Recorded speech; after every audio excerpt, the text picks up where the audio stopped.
All right, back Motor City Sports Talk. Let's talk some Lion football. We're gonna go live today about the Lions and Packers. God willing, we get to it, or Lord above, or higher being, whatever you believe in. But let's talk about it. Hit that subscribe button, bell icon button, share the video. Let's talk about the Lions. You know, our injuries, excuses for why the seasons went the way it went. I mean, you got acceptable excuses, and then you got people who say excuses are for losers, that everybody dealing with it.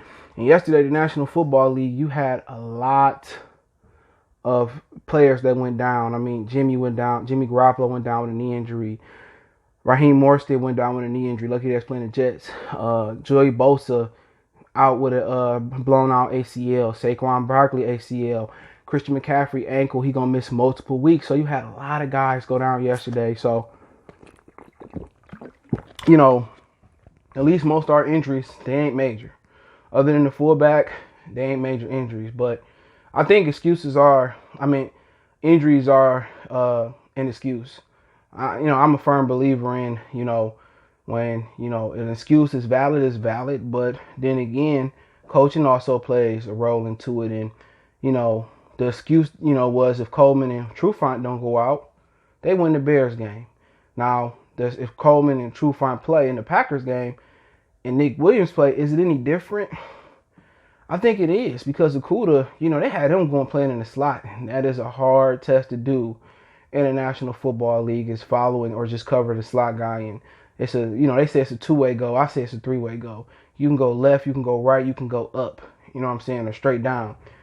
And you just think if you got Coleman and Trufant out there, they're able to make some plays, But it's not an excuse where I look at it like totally different. Kenny G play, they win the Bears game. If the majority of the guys are healthy versus the Packers, I think Kenny G once again has a big impact. But my issue is, the offense of the Lions, they do not know how to abuse their good matchups. Once again, I think Hockenson had 4 catches and 5 targets yesterday. I think I got that wrong in the video, but I think ESPN had it wrong because I read it right off the screen. And they just didn't, abuse that matchup. And, I don't know if they don't trust TJ Hockenson or Bevel, still struggling to really put him in the game plan. But, how I'm looking at it, excuses are part of the issues. Excuses, the injury excuse would have got them over the hump for sure with Chicago.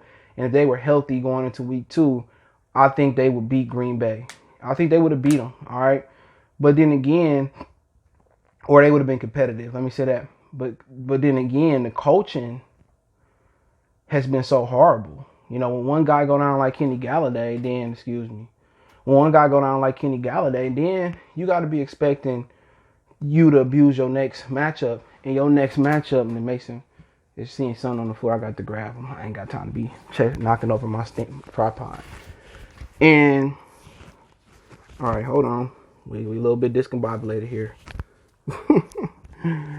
But, with the injury, like the coaching is the whole different type of thing from the injuries. A lot of things they could have did different. I thought Hockenson should have had 15 or 20 targets last night. Also thought that, I just thought that, whoever you plug in the run game is just terrible. When Nick Williams was healthy with Danny Shelton and, Okora did play the previous week. He did. Julian and Trey Flowers, they still can't stop the run. They still slow. So when you look at the personnel and coaching, there's still, very, very blatant things out there that, they need help. The team speed is garbage on both sides of the ball, plus special teams. They can't teach how to stop the run. You didn't have different people in here. You had Snacks before Snacks. I believe they had Nada for a minute. They had just a lot of different defensive ends and linemen, and no matter who you put in there, they just can't articulate or teach or have the players comprehend how to stop the run.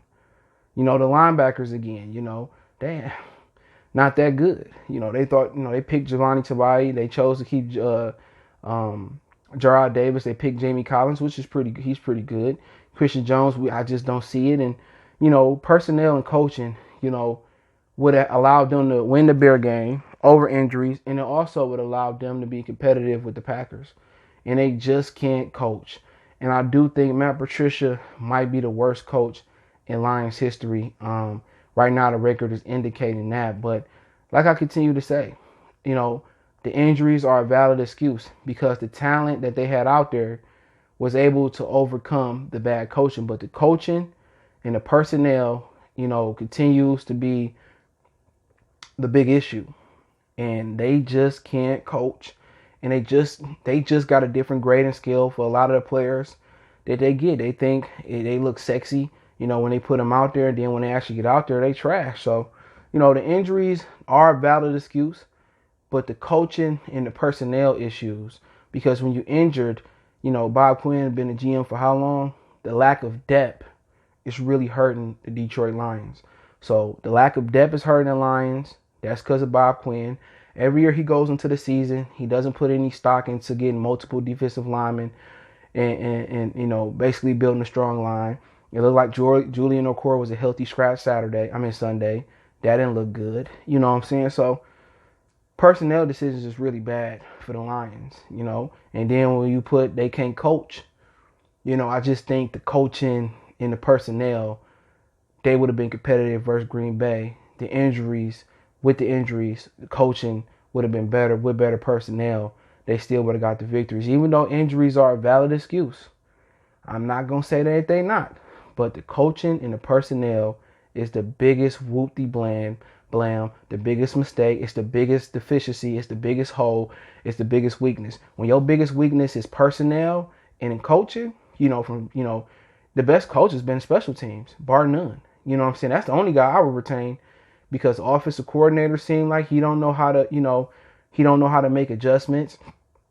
And the head coach and the defensive coordinator, they don't know how to manage the game and they don't know how to coach defense. So, like I said before, man, you can go out there and you can agree with me or you can disagree with me when we talk about things like this. But injuries were a valid excuse. But the coaching and personnel is the biggest, hole and the biggest deficiency. And like I said yesterday, I'm gonna have to change my opinion. I don't mind being wrong. That doesn't bother me none. But I was wrong. They should fire them now. But then you have the belief we talk about later. Let them, blow the season, and then, we have a bad record. We can start over by getting Fields or Lawrence or whoever else is up there. But I want to say something as well. Justin Herbert looked really well yesterday. And that was a guy I was very high on coming into this draft. And, I thought that the Lions should have at least considered him or Tua. And he's a really, really good ball player. So shout out to Herbert. I believe that when people say, well, he didn't show up in big games in college. That's not necessarily on him. Sometimes coaching and sometimes the personnel around you don't fit, and it's a program. It's a team sport. So, you say you can't win the big one. It's different from saying, Roger or Rafael Nadal, Serena or Venus or, individual sports, Tiger Woods, Phil Mickelson. You can just keep going on. They can't win the big one. Like, that's them. Even though they got a caddy, that's them. We look at a football program. That's why a lot of people miss on guys, because they look at them as an individual and not look at the supporting cast that they have. But hey, appreciate everybody for checking in. Make sure you hit that subscribe button, bell icon button. You can find me on Facebook, Instagram, Twitter. All the links in the description. If you got a business question, inquiry, sponsorship, video request, links there. Want to make a donation? Cash App, CJ Good 313 $. PayPal link in the description. Appreciate the love, support. One time for the one time. Mason says, bye bye. We gone.